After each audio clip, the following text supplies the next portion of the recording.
আজকে বানাবো Korean potato noodles. তার জন্য দুটো আলু ছাড়িয়ে অর্ধেক করে কেটে প্রেসার কুকারে সেদ্ধ করে নেব।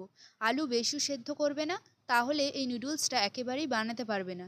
আমিও আগে এটা অনেকবার বানানোর চেষ্টা করেছি, কিন্তু পারিনি। আলুটা অতিরিক্ত সেদ্ধ হয়ে গেছিলো বলে একটাও নুডলস ঠিকঠাক হয়নি।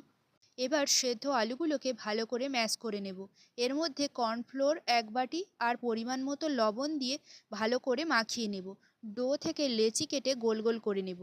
এইভাবে চ্যাপ্টা করে তারপর একটা বোতলের চাপা দিয়ে এইভাবে শেপ দিয়ে দেব।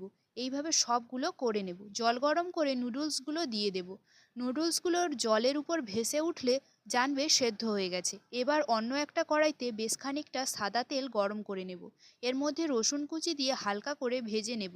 সেদ্ধ পাস্তাগুলোর মধ্যে লঙ্কা কুচি, সয়া সস, পরিমাণ মতো লবণ আর সেই রসুন তেলটা দিয়ে ভালো করে মিশিয়ে নিলে রেডি হয়ে যাবে কোরিয়ান পটাটো নুডলস।